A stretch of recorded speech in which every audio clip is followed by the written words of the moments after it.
here, and welcome back to one new Super Mario Bros. Wii, where in the last episode we took on the second half of the water world, and in today's episode we're going to be taking on the first half of the jungle world. And the first 3 star coins we're going to be collecting are in 5-1, obviously, and the first 3 star coins of Jungle World are some of the easiest ones to collect in the entirety of said Jungle World. And I'm going to show you why once we get in here, because the first one, all you gotta do is ground pound, and boom, you pretty much have it. The second one, it's hidden underneath the giant shell, and the third one, you just gotta do a simple acrobatic move to get it. Very simple. I think they might even be easier than level 1s in World 1.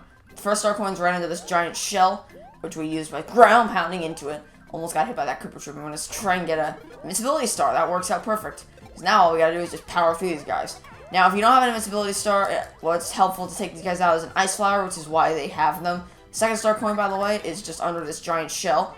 Oh shoot, my invincibility didn't last until I hit the tree cube, which is fine. We don't need an ice flower to beat the level. And I think we can also get one of these mystery boxes here. Could be wrong, but we're gonna find out. Also, we have a shell now. Okay, so I was wrong. Turns out there wasn't an ice flower anywhere here. But this, it's just... I would stick toward the bottom of these vines so you can grab more momentum. Because when you're towards the top, you can't really grab all that much. By the way, there's an ice flower in this non-item box right there. Now this thing, as you've probably been able to tell, all you gotta do is land on, oh shoot, the furthermost platform to spin it forward. You've probably seen this somewhere before. And now, as for the Red Ring Riches, it's relatively simple to get. It just takes speed in order to move this thing forward. Let's see what we get. Fire Flower, not as effective as an Ice Flower, but we're gonna roll with the punches. And it seems like this has actually been very effective in terms of taking out these piranha plants, so I'm content with it. And also, at the time I'm recording this, episode 1 hasn't even gone up yet, but I'm more than halfway through with recording this game. Also, here's that acrobatic move I told you we would need to make.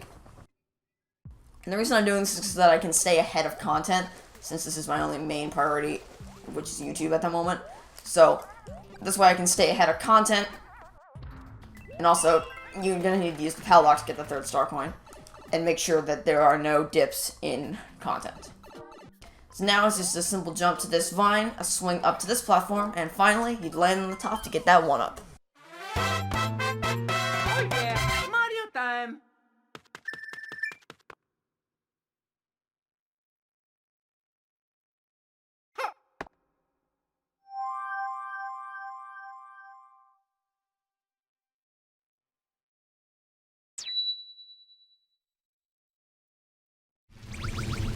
There's one thing that's very annoying about World 5.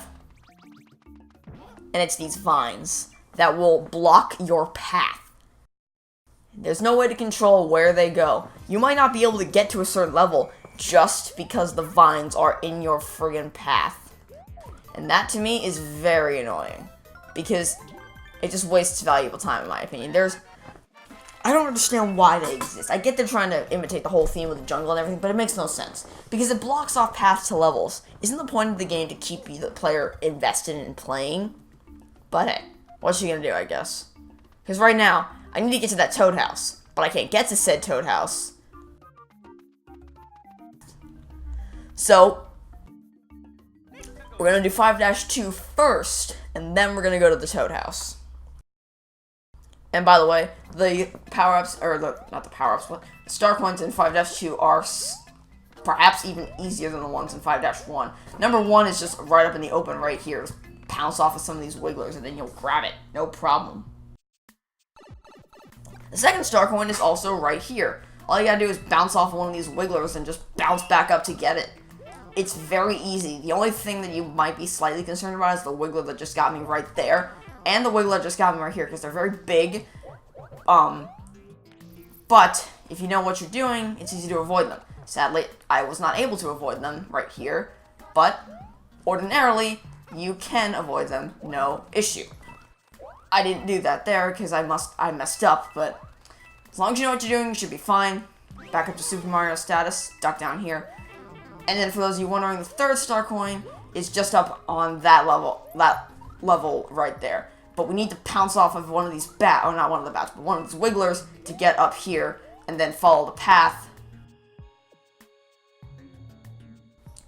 then grab one of these propeller heads in case you don't already have one, and snag star coin number 3.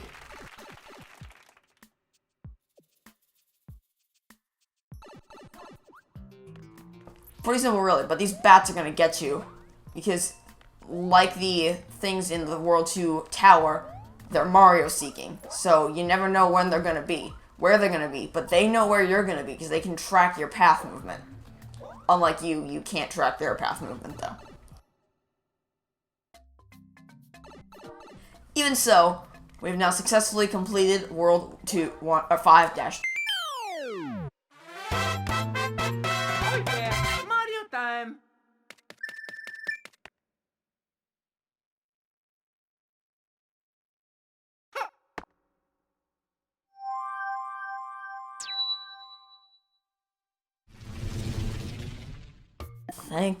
Thank you. The only problem is that now we can't access 5-3, but we might be able to after going into this Toad house.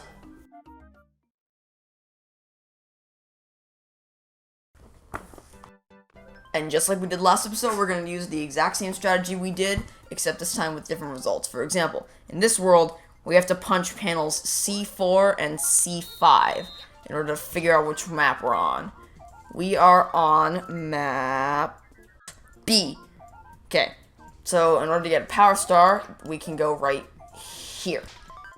Penguin Suit, PS, Penguin Suit power star. Right here is a fire flower, above that is an ice flower with an identical ice flower above it. A propeller cap is here, Bowser's beneath me. Fire flower's here. The 2 juniors, by the way, are here and here, so be careful for those.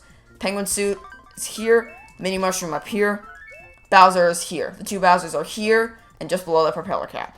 And then another fire flower you will find over here, with yet another fire flower here, or not here, a propeller cap here, and finally, an ice flower here.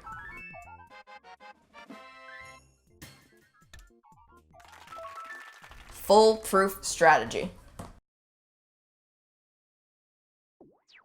World 5-3?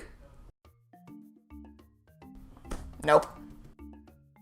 Okay, so what we're gonna do now is we could go to the tower, but I don't want to do that because then we have to save, and I don't like that because then we would have to go back and do 5-3. So what I'm gonna do real quick is I'm going to turn myself into Super Mario and quickly run through the first level of World 5, and that should unlock the pathway to 5-3. Could be wrong. Hopefully it will though. There we go. Not only did I get an ice flower out of that, but we got 2 extra lives out of that. So that should unlock the pathway to 5-3. Could be wrong, maybe it won't, but we're gonna hope for the best, because they can't trap us over here. I've never been in a situation where the vines can trap us. Okay, now we have a clear pathway to 5-3. And from here, vines can't hurt us. Vines cannot block our path to the tower.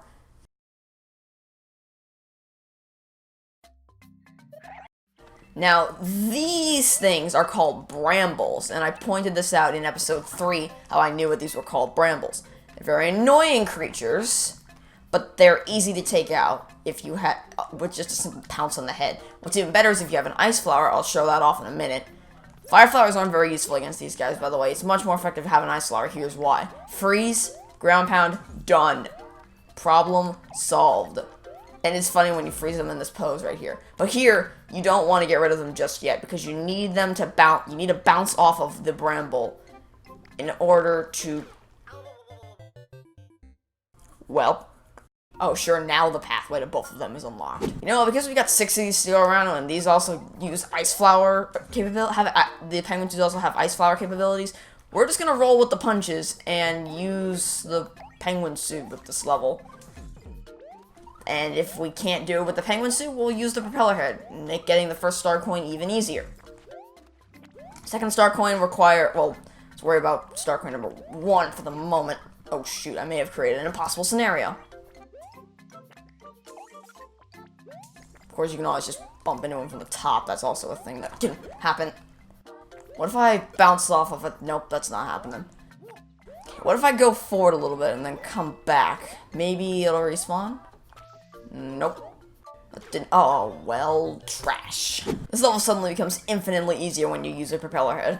Although I would like to point out that both those lives that I earned from redoing World 5-1, both just wasted from dying to these freaking brambles. Also, there's a mystery block down here, one of those random chance things. But I don't see a point in using them. So, star coin number 1 is right here. Boom. Bramble down. And we're not going to need the propeller head for the rest of the episode in terms of getting star coins. Maybe we might need one. Actually, no. I lied. We don't need it to get the 3rd star coin, but it will be very helpful after we get the 3rd star coin. You guys will see what I mean when we get to said 3rd star coin. Now, there's no 2nd star coin before the... Oh, shoot. I didn't mean to do that. No. Oh, wait. Never mind. That worked. I was gonna die. Now, up here there's no star coin, but there is a red ring riches. And, you know, you can just kind of do it if you want to. I tried to do it so that I can get an extra 1-up, and that is all lives earned. Let's head back down to the level now. Now, this drops us after the 2nd star coin. Oh, shoot! Well, there goes propeller head. Okay, now we need this Koopa's shell to do this. You have to throw it at such a precise angle that it'll destroy that, and then pick it up again to destroy that. You basically need the shell to destroy both blocks, but you need to throw them at precise angles at 2 different runs in order to successfully make them take them out. Now, I know you're gonna jump there. There we go. It just needed somewhere to... Okay, there we go. This is what I meant when I said we needed the propeller head. Well, we didn't need it. But it would certainly make it easier when we got the propeller head. Because what we need to do, essentially... Oh, shoot. Is we need to drop down with these things. And then immediately wall jump back up again. That actually wasn't all that difficult. I thought it was going to be much harder than that. Gonna come back? Yep, you're gonna come back. Alright, I'll hide here. I'll hide here. Go the other direction, please. Yep, thank you. What do we got? Shoot! No! Made it. Okay. Now we have an extra hit to take when it comes to this thing. Okay, that's a strategy. Stand on that secondary block. And just crouch. He can't hit you there, apparently. I don't remember if there's a bramble right here. Yeah, of course there's a bramble. You know what? 1-up's not worth it. Let's just go. But how you're supposed to do that is you're just supposed to triple jump on top of the bramble's head and then get a 1-up, but I wasn't gonna risk it.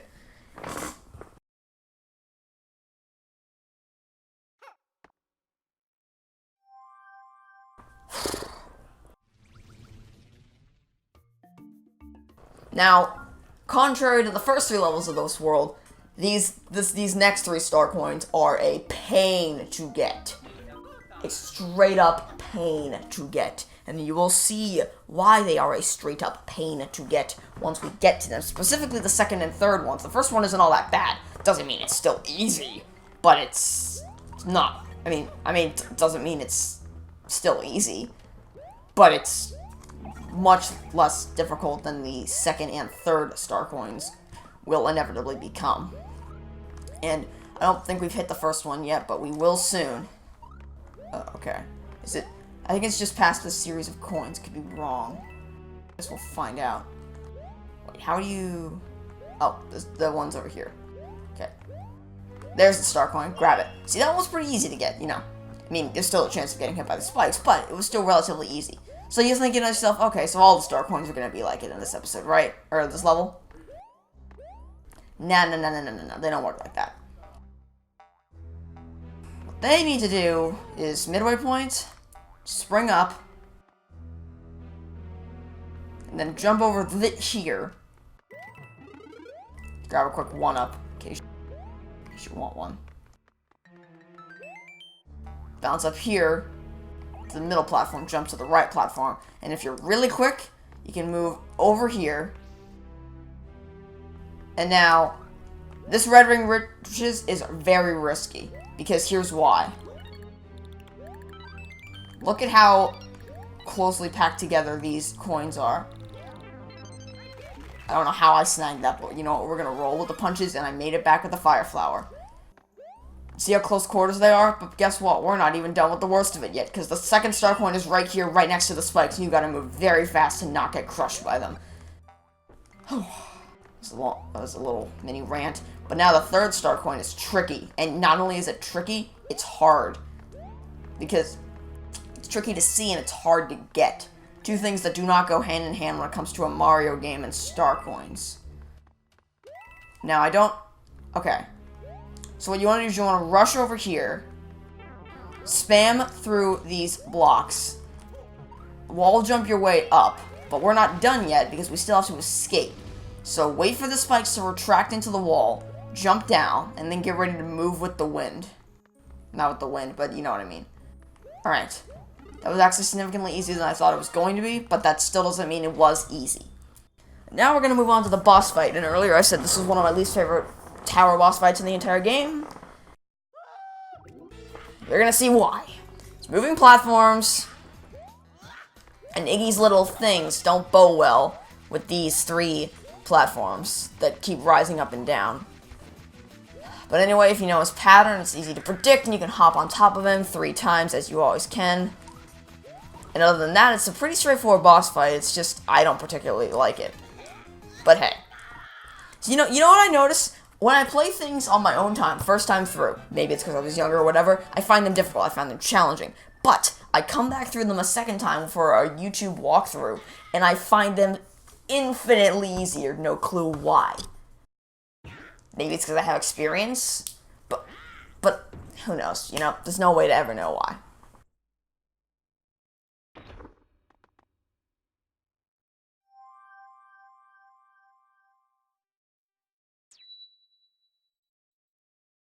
But nevertheless, that is going to do it for this episode. So thank you everybody so much for watching. I hope you enjoyed. If you did, be sure to share this video with slapping the like button, and be sure to leave a comment down below. Tell us your thought, leaving us some feedback on what you'd like to see next. And if you're new to the channel, then why not subscribe if you did like and play content, as the description allows. Quite a lot you do to watch my content every single day, and you will be notified whenever I release a new video. So until next time, it's been signing off saying, I hope you have a great day, and I will catch you all tomorrow for some more Sūpā Mario Bros. Wii. Goodbye!